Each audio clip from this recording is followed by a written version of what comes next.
Welcome to ஹரிஜோ channel. இப்போ இந்த வீடியோவில் பார்க்க போகிறது என்னென்னா உருளைக்கிழங்கு மசாலா. இது சப்பாத்தி பூரிக்கெல்லாம் சூப்பராக இருக்கும். வாங்க எப்படி செய்யலான்னு பார்க்கலாம். இதுக்கு ஃபஸ்ட் நம்ம உருளைக்கிழங்கை வேக வச்சுக்கலாம். ஒரு குக்கரில் ஒரு சொம்பு தண்ணி ஊற்றி உருளைக்கிழங்கை பீஸ் பீஸாக கட் பண்ணி போட்டுக்கலாம். போட்டு ஒரு 3 விசில் விட்டு எடுத்துக்கலாம். இப்போ ஒரு பேனில் கொஞ்சமாக எண்ணெய் விட்டு அதில் கடுகு ஒரு ஸ்பூன், உளுத்தம்பருப்பு ஒரு ஸ்பூன், கடலைப்பருப்பு ஒரு ஸ்பூன் போட்டுக்கலாம். இது நல்லா பொரிஞ்ச உடனே நம்ம நீளமாக கட் பண்ணி வச்சுருக்க பெரிய வெங்காயம் ஒன்று சேர்த்துக்கலாம். வெங்காயம் நல்லா வணங்கட்டும். இதில் ஒரு கொஞ்சமாக கருவேப்பிலை சேர்த்துக்கலாம். இதில் ஒரு 7-8 பச்சை மிளகா சேர்த்தி இதுக்கு தேவையான உப்பு போட்டு ஒரு லிட் போட்டு ஒரு 5 நிமிஷம் மூடி வச்சிடலாம். வெங்காயம்லாம் நல்லா வணங்கினதுக்கப்புறம் இதில் 1.5 தக்காளி சேர்த்து நல்லா மிக்ஸ் பண்ணிக்கோங்க. இதில் 1/4 ஸ்பூன் மஞ்சள்தூள் நல்லா மிக்ஸ் பண்ணி ஒரு 5 நிமிஷம் லிட் போட்டு மூடி வச்சிடலாம். வெங்காயம் தக்காளி எல்லாம் நல்லா வணங்கினதுக்கப்புறம் நாம் வேக வச்ச உருளைக்கிழங்கை இதில் மசித்து போட்டுக்கலாம்.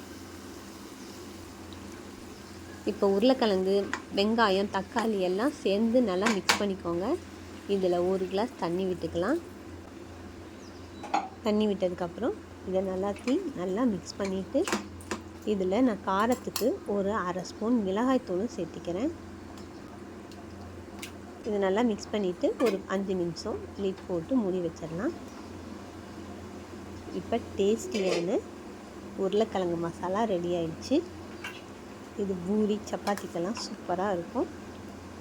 பசங்களுக்கு லஞ்சாகவும் கொடுத்து விடலாம். இது கடைசியாக நம்ம கொத்தமல்லி தழையை போட்டு இறக்கிட வேண்டியதான். இதுக்கு நான் பூரி செய்ய போகிறேன். வாங்க அதையும் எப்படி செய்யலான்னு பார்க்கலாம். இப்போ நான் ஒரு பாத்திரத்தில் எண்ணெய் விட்டு எண்ணெய் நல்லா சூடு பண்ணிக்கணும். அப்போ தான் பூரி நல்லா உப்பி வரும். பாருங்கள், எண்ணெய் நல்லா சூடானதுக்கப்புறம் இது மாதிரி போட்டு நல்லா 2 பக்கமும் நல்லா திருப்பி விட்டுக்கோங்க. பாருங்கள், சூப்பராக பூரி ரெடி ஆயிடுச்சு. இது நான் என் குழந்தைங்களுக்கு லஞ்சாக தான் கொடுத்து விட போகிறேன். இது சப்பாத்தி பூரி தோசை எல்லாத்துக்குமே இந்த மசாலா சூப்பராக இருக்கும். நீங்கள் கண்டிப்பாக ட்ரை பண்ணி பாருங்கள். இது மாதிரி வீடியோஸ் பார்க்கணுன்னா நம்ம சேனலுக்கு லைக் பண்ணுங்கள், சப்ஸ்கிரைப் பண்ணுங்கள், கமெண்ட் பண்ணுங்கள். தேங்க்யூ. இன்னொரு வீடியோவில் பார்க்கலாம்.